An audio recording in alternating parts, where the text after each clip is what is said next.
A helicopter is ascending at a rate of 12 meters per second at height of 80 meter above the ground. A package is dropped. How long does the package take to reach the ground? अब इस numerical को ज़रा गौर से समझो। एक helicopter है जो ऊपर की तरफ असेंड कर रहा है 12 मीटर्स पर सेकेंड पे। 80 मीटर की दूरी पे जाके एक पैकेज ड्रॉप करता है और ख़ुद ऊपर चला जाता है। हमें कैलकुलेट करना है वो टाइम, जो टाइम लगेगा इस पैकेज को ज़मीन को हिट करने। तो ये जो पैकेज है इसकी असल में पोजीशन क्या होगी? ये पैकेज पहले थोड़ा ऊपर की तरफ मूव करेगा हेलीकॉप्टर की डायरेक्शन में, और उसके बाद ये नीचे की तरफ आएगा और ज़मीन को हिट करेगा। जब ये ऊपर की तरफ मूव करेगा तो यहाँ पर इसकी इनिशियल वेलोसिटी होगी जो कि इक्वल होगी to the velocity of the helicopter. Helicopter की वेलोसिटी कितनी दी हुई है? 12 मीटर्स पर सेकंड। ऊपर इस पॉइंट पे आके पैकेज स्टॉप हो जाएगा और फिर नीचे की तरफ आना शुरू होगा। इस पॉइंट पे इसकी फाइनल वेलोसिटी होगी 0, क्योंकि ये रुक जाएगा यहाँ पर आके, और फिर नीचे की तरफ मूव करेगा। यहाँ पर इसकी एक्सेलरेशन, जब ये यहाँ से ऊपर की तरफ जाएगा तो इसकी जो एक्सेलरेशन होगी वो इक्वल होगी टू द ग्रेविटी, क्योंकि ग्रेविटी इसको अपनी तरफ पुल कर रही है। लेकिन चूंकि ये ग्रेविटी के ऑपोजिट डायरेक्शन में जा रहा होगा, इसलिए जो इसकी एक्सेलरेशन होगी वो -g के इक्वल होगी। In other words we can say इसकी एक्सेलरेशन जब ये ऊपर की तरफ जा रहा है that is equal to -9.8 metres per second. ये हमारे पास है पहला केस। पहले हम पहले केस का टाइम देखते हैं कितना है, जो टाइम लगा इसको यहाँ से ऊपर जाने में, और फिर हम कैलकुलेट करेंगे टाइम कितना लगा ऊपर से नीचे आने में, और दोनों टाइम्स को जब हम ऐड करेंगे तो हमारे पास टोटल टाइम आएगा। फॉर द हेलीकॉप्टर, हेलीकॉप्टर के लिए velocity is equal to 12 metres per second. Height जिस पे उसने जाके पैकेज ड्रॉप किया that was 8। For the package initial velocity package की क्या है? 12 मीटर्स पर सेकेंड, और हमें कैलकुलेट करना है वो टाइम जिस पे ये हिट करेगा ज़मीन पे। बात हमने समझी थी। अभी हमें पहले क्या कैलकुलेट करना है? वो टाइम जिस पे पैकेज जो है वो ऊपर की तरफ मूव करता है और फिर नीचे की तरफ आता है। तो यहाँ पर हमारे पास कितना टाइम होगा? इस टाइम को हम डोनेट कर देते हैं by t। Time is equal to t1, और जो डिस्टेंस इसने कवर किया that is equal to s1। So time किसके इक्वल हो जाएगा? vf is equal to vi plus at। vf हमारे पास फाइनल वेलोसिटी इस केस में कितनी हो गई? 0 is equal to initial velocity कितनी थी? 12। एक्सेलरेशन कितनी है? -9.8, और टाइम जो इसने लिया वो हमें कैलकुलेट करना है। सो इसको अगर हम रीअरेंज करें तो हमारे पास क्या आ जाएगा? Time is equal to 0 is equal to 12 plus minus कितना हो जाएगा हमारे पास? -9.8t, या हम कह सकते हैं कि 9.8t इज इक्वल टू 12। इसको इक्वेशन किस तरफ ले आते हैं? पॉजिटिव में चेंज हो जाएगा। ये t1 जो है ये हमारे पास इक्वल हो जाएगा टू 12 डिवाइडेड बाय 9.8। सो जब हम इसको डिवाइड करेंगे हमारे पास फर्स्ट टाइम आ जाएगा that is equal to 1.22 seconds. t1 आ गया। अब हम कैलकुलेट करेंगे s1। 2as is equal to vf square minus vi square using third equation of motion। 2 acceleration हमारे पास यहाँ पर कितनी है? -9.8। डिस्टेंस हमें दिया।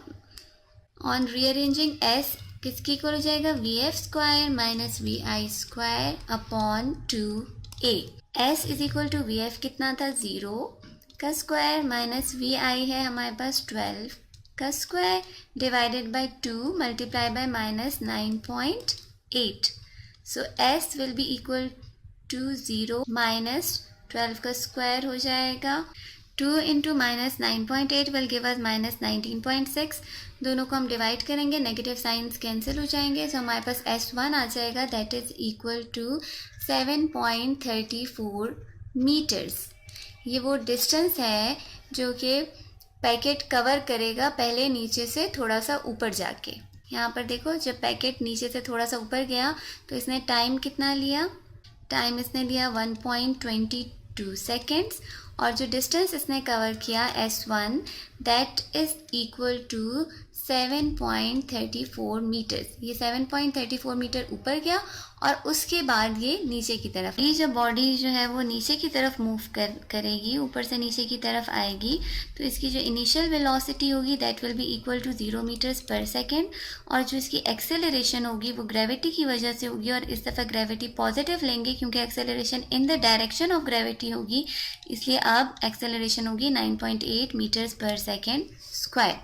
सो इस केस में टी डैश को हम रिप्रेजेंट करते हैं t2 से। हमारे पास जो सेकेंड टाइम है जो ये नीचे आने के लिए ले रहा है उससे हम रिप्रेजेंट करते हैं। जो डिस्टेंस ये कवर करेगा s डैश वो इक्वल होगा टू s2, और s2 किसके इक्वल होगा, हाइट, जिस हाइट से पैकेज नीचे की तरफ फेंका गया, प्लस s1 जो इसने थोड़ा सा ऊपर जाके नीचे की तरफ का डिस्टेंस लिया। तो ये दोनों डिस्टेंस जो है इनको हम ऐड अप कर लेंगे। सो टोटल s2 किसके इक्वल हो जाएगा, हाइट वॉज 80 प्लस जो इसने डिस्टेंस ऊपर की तरफ कवर किया that was equal to 7.34 metres. इन दोनों को ऐड करेंगे, हमारे पास s2 आ जाएगा that is equal to 87.34 metres. Now for the time, time के लिए s dash is equal to V I T dash. अब बच्चों हम इसमें थर्ड इक्वेशन इसलिए यूज़ नहीं करेंगे क्योंकि हमें vf नहीं पता, हमें सिर्फ vi पता है, इसलिए हम ये second equation of motion use करेंगे, a t डैश का स्क्वायर। s डैश हमारे पास कितना था, 87.34 इज इक्वल टू वी आई 0 था तो वी आई टी पूरा का पूरा जो है वो 0 हो जाएगा, प्लस 1/2 एक्सेलरेशन इस केस में कितनी है 9.8 मीटर्स पर सेकेंड, और t का स्क्वायर, t हमें फाइंड करना है। सो ये किसके इक्वल हो जाएगा, 2 को जब हम डिवाइड करेंगे बाय 9.8 वी विल गेट 4.9।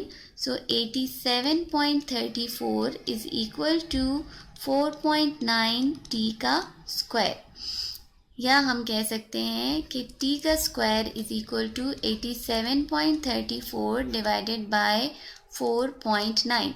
4.9 जो t से मल्टीप्लाई हो रहा था उसको हमने 87 से डिवाइड कर दिया। सो t डैश का जो स्क्वायर है दैट इज इक्वल टू, दोनों नंबर्स को जो हम डिवाइड करेंगे वी विल गेट 17.82, दोनों नंबर्स को हमने डिवाइड किया।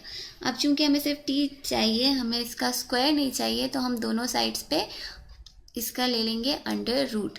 सो t जो है वो हमारे पास इक्वल हो जाएगा टू 4.22 सेकेंड्स। टोटल टाइम जो इसने लिया that will be equal to t1 plus t2। t1 कितना था 1.22 सेकेंड्स प्लस t2 है 4.22 सेकेंड्स। क्वांटिटीज़ को हम ऐड करेंगे, टोटल टाइम आ जाएगा that is equal to 5.44 second. Total time जो ये पैकेज लेगा टू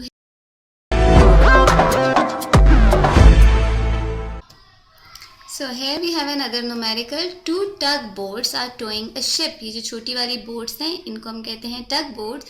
ये टो करके ले जा रही हैं एक बड़े शिप को, और ये एक्सर्ट कर रही हैं 6000 न्यूटन की फोर्स ईच। दोनों 6000 न्यूटन की फोर्स एक्सर्ट करी, और इन दोनों बोट्स के बीच में जो एंगल बन रहा है यहाँ पर इन रोप्स के बीच में दैट इज़ ऑफ 60 डिग्री। हमें कैलकुलेट करनी है रिजल्टेंट फोर्स। रिजल्टेंट फोर्स क्या लग रही है इन पे। सो ऐसा करने के लिए डाटा हमारे पास क्या है, force 1 6000 Newton, similar is the force 2 that is also 6000 Newton, angle theta is of 60 degree, और हमें रिजल्टेंट फोर्स फाइंड करनी है। रिजल्टेंट फोर्स फाइंड करने का फॉर्मूला क्या है, F is equal to under root of F1 square plus F2 square plus 2F1 F2 cos theta. Clear, ये formula use करेंगे, इसमें वैल्यूज पुट करेंगे और हमें रिजल्टेंट फोर्स मिले। So F is equal to under root of F1 कितना है हमारे पास 6000 न्यूटन इसका स्क्वायर, प्लस F2 भी हमारे पास है 6000 न्यूटन इसका square, plus F1 again we have 2, F1 है 6000 एंड F2 भी हमारे पास है 6000, और जो एंगल ये बना रहा है that is of cos 60 degree. F is equal to, F किसके इक्वल हो जाएगा, 6000 का स्क्वायर, 6000 क्या, 9 6 6 से कितना हो जाएगा, 36।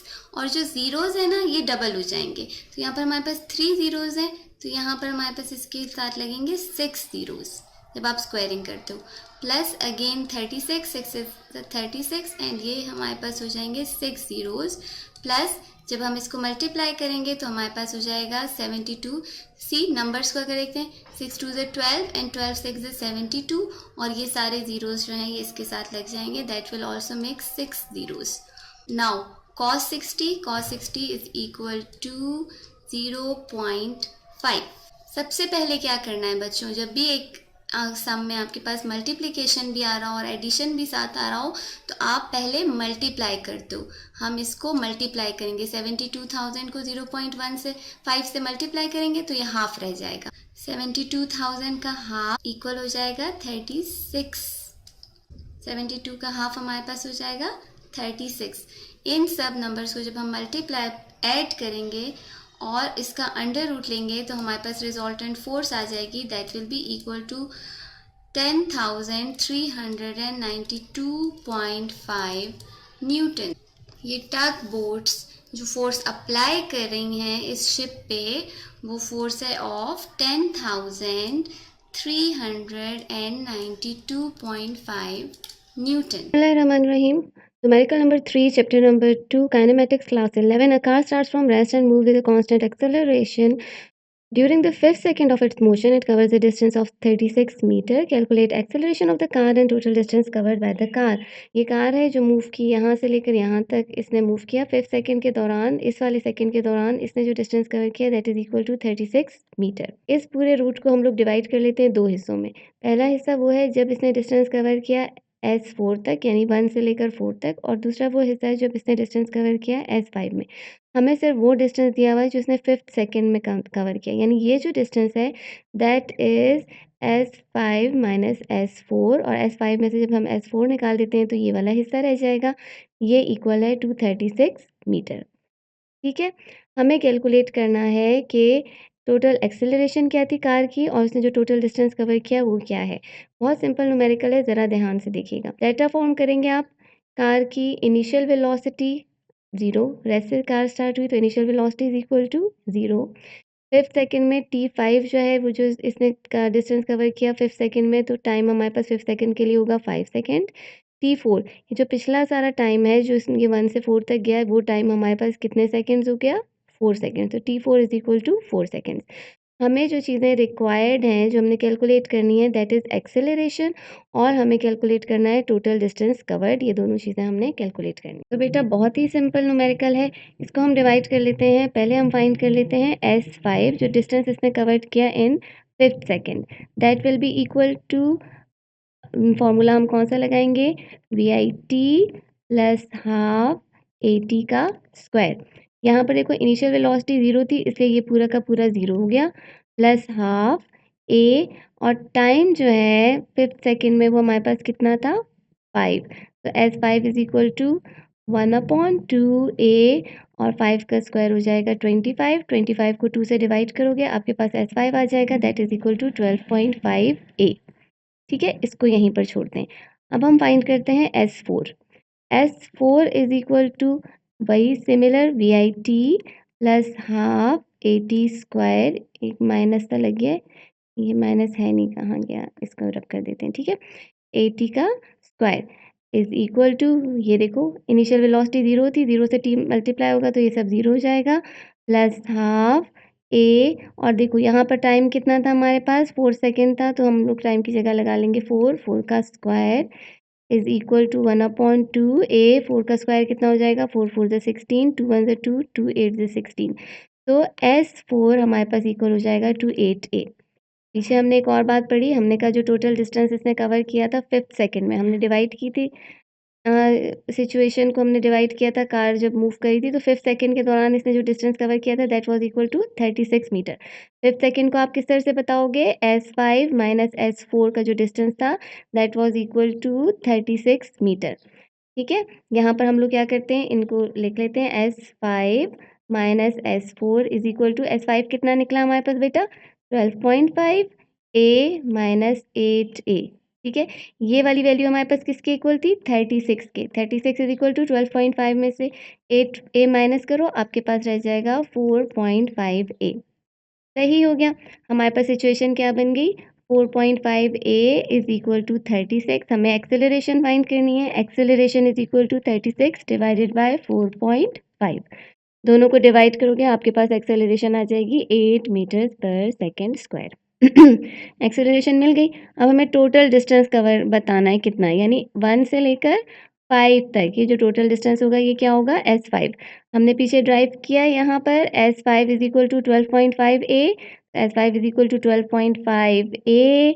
12.5A कितना निकला बेटा 8 निकला। सो S5 इज इक्वल टू 12.5 को 8 से मल्टीप्लाई कर दो तो आपके पास आ जाएगा 100 मीटर। सिंपल। सेकेंड न्यूमेरिकल है show that the range fourth numerical है show that the range of a projectile at complementary angles are same with example. इसके लिए आपको पहले पता होना चाहिए कॉम्प्लीमेंट्री एंगल्स कौन से होते हैं। 90 डिग्री में अगर हम किसी भी 90 डिग्री के एंगल को अगर हम दो एंगल्स में डिवाइड करें तो ये वाला एंगल इस एंगल का कॉम्प्लीमेंट्री एंगल होगा। ठीक है, किसी भी तरह से आप डिवाइड कर लो। देखो ये हमने बना लिया 45 और 45 डिग्री का एंगल, ये दोनों हमारे पास कॉम्प्लीमेंट्री एंगल होंगे। अगर एक एंगल आपको पता है फर्ज करें ये 18 डिग्री का है तो दूसरा एंगल कितने का होगा 90 में से आप 18 को माइनस कर दोगे आपके पास ये दूसरा एंगल आ जाएगा जिसको हम कहते हैं कॉम्प्लीमेंट्री एंगल। इतनी बात क्लियर है? जी मैम क्लियर है। अब हम आगे चलते हैं। हम ये कह रहे हैं कि हमें ये बताना है कि हमारे पास अगर दो कॉम्प्लीमेंट्री एंगल्स हैं तो उनकी जो रेंज होती है प्रोजेक्टाइल की रेंज वो सेम है। यानी अगर हम एक प्रोजेक्टाइल को कॉम्प्लीमेंट्री एंगल्स में से थ्रो करते हैं, फर्ज करें हम कॉम्प्लीमेंट्री एंगल ले लेते हैं, एक हम ले लेते हैं 30 डिग्री का और इसको छोटा बनाते हैं तो 45 हो गया ना, थोड़ा सा छोटा बनाते हैं ये 30 डिग्री का और दूसरा एंगल हमने लिया 60 डिग्री का। इन दो एंगल्स पे अगर हम प्रोजेक्टाइल को थ्रो करेंगे तो हमारा जो प्रोजेक्टाइल है वो सेम पॉइंट पे जाके गिरेगा। अब पहला प्रोजेक्टाइल हम थ्रो करते हैं at an angle of 30 degree, तो फिर हम देखते हैं हमारा प्रोजेक्टाइल कहाँ जाके गिरा, इस पॉइंट पे हमारा प्रोजेक्टाइल जाके लॉन्च हुआ। दूसरा प्रोजेक्टाइल जो है वो हम लॉन्च करेंगे एट एन एंगल ऑफ तकरीबन 60 डिग्री। जब हमने ये फेंका तो ये टाइम तो ज़्यादा लेगा, ये हवा में ज़्यादा देर रुकेगा, लेकिन ये आके उसी पॉइंट पे गिरेगा। 30 डिग्री वाला जो हमारे पास प्रोजेक्टाइल था वो थोड़ा जल्दी गिरेगा और जो हमारे पास 60 डिग्री वाला है वो थोड़ा सा टाइम लेकर थोड़ा ऊपर ज़्यादा जाएगा वाई एक्सिस पे और फिर आके गिरेगा, लेकिन दोनों की रेंज जिस पोजीशन पे दोनों हिट करेंगे वो सेम होगी। अब इसको हम मैथमेटिकली सॉल्व करके देखते हैं कि क्या वाकई ऐसा होगा। तो स्टूडेंट्स देखो, रेंज हमारे पास इक्वल होती है, रेंज का फॉर्मूला घोल के पी जाओ। इस चैप्टर में आपके लिए रेंज बहुत ज़्यादा इंपॉर्टेंट है इसका फॉर्मूला। तो रेंज का formula is equal to V I का square sine 2 theta upon G. ठीक है, हम लोग यहाँ पर पहला थीटा हम कंसिडर कर लेते हैं 30 डिग्री, या हम कंसिडर कर लेते हैं फॉर एग्जांपल 20 डिग्री। तो आर 20 डिग्री, अगर मेरे पास एक एंगल 20 डिग्री का बन रहा है तो उसका कॉम्प्लीमेंट्री एंगल कितना होगा है बेटा 90 में से 20 माइनस कर देंगे आराम से मैम, और हमारे पास दूसरा जो कॉम्प्लीमेंट्री एंगल है वो 70 डिग्री का होगा। तो हम देखते हैं क्या 20 डिग्री और 70 डिग्री के एंगल्स पे हमारे पास रेंज सेम आती है या नहीं आती। तो V I square sine 2 theta की जगह मैं पहला एंगल क्या ले रही हूँ 20 डिग्री, यहाँ पर हम दूसरा कर लेंगे, इसको R1 कर लेते हैं। ठीक है, divided by G. R1 is equal to V I square sine 2 को हमने 20 से मल्टीप्लाई किया तो हमारे पास आ गया 40 डिवाइडेड बाय जी। जल्दी से ज़रा कैलकुलेटर उठाओ और साइन 40 की वैल्यू निकालो, क्या आ रही है। साइन 40 की वैल्यू आ रही है 0.6427, 0.6427 अपॉन जी। पहली वैल्यू हमारे पास ये आ गई, पहली रेंज, इस रेंज पे जाके फॉल करेगा हमारा प्रोजेक्टाइल। दूसरी हमारे पास जो हमारे पास क्वांटिटी थी वो वी आई स्क्वायर साइन 2 और थीटा, दूसरा थीटा जो कॉम्प्लीमेंट्री एंगल बन रहा है वो क्या है हमारे पास 70 डिग्री का, divided by G is equal to V I square sine 2 को हम लोग मल्टीप्लाई कर लेंगे, सॉरी यहाँ पे 2 लिखेंगे ना, 2 तो मल्टीप्लाई हो जाएगा, 2 को 70 से मल्टीप्लाई किया हमारे पास आ जाएगा 140 डिवाइडेड बाय जी। अब जल्दी से बेटा ज़रा कैलकुलेटर्स निकालो और साइन 140 की वैल्यू फाइंड करो, तो आपको पता चलेगा साइन 140 की वैल्यू भी है 0.6427 अपॉन जी। ठीक हो गया। तो ये देखो R1 और R2 की वैल्यूज़ बिल्कुल सेम हैं। इसका मतलब है कि जब आप किसी प्रोजेक्टाइल को थ्रो करोगे एट एन एंगल जो कॉम्प्लीमेंट्री होगा 2 एंगल्स, यानी प्रोजेक्टाइल 2 एंगल्स पे हमेशा एक ही पॉइंट पे जाके हिट करेगा। एक वो एंगल होगा जो कोई भी एंगल होगा, हम कोई भी एंगल सपोज़ कर लेते हैं, और दूसरा वो एंगल होगा जो उसका कॉम्प्लीमेंट्री एंगल होगा। इस बात को गौर से समझो क्योंकि अगले न्यूमेरिकल में हमें दोबारा इसी प्रॉब्लम को At what angle the range of projectile becomes equal to the height of the projectile? किस एंगल पे रेंज ऑफ प्रोजेक्टाइल इक्वल हो जाती है to the height of the projectile? Range का फॉर्मूला क्या है बेटा? Range is equal to VI² sine 2 theta upon G. और हाइट का फॉर्मूला क्या है हमारे पास? Height is equal to VI² sine square theta upon 2g। हमें फाइंड करना है कि कौन से एंगल पे हमारे पास रेंज और हाइट दोनों इक्वल हो जाते हैं। तो हमने क्या करना है? Range is equal to height, वो कंडीशन फाइंड करनी है इसमें range is equal to height. क्या करते हैं? रेंज का फॉर्मूला लिखते हैं VI² sine 2 theta upon G is equal to VI² sine square theta upon 2g। जो सिमिलर क्वांटिटीज है उनको कैंसिल कर देते हैं। VI² से कैंसिल हो गया, जी से कैंसिल हो गया। अब हमारे पास क्या रह गया? Sine 2 theta is equal to sine square theta upon G. बेटा अगर आप ट्रिग्नोमेट्रिक रेशियोज देखोगे तो साइन 2 थीटा हमारे पास किसके इक्वल होता है? यहाँ पर लिख लेते हैं, साइन 2 थीटा इक्वल होता है 2 साइन थीटा कॉस थीटा के। अब हमारे पास यहाँ पर आ गया sine 2 sine theta cos theta is equal to sine square theta upon 2।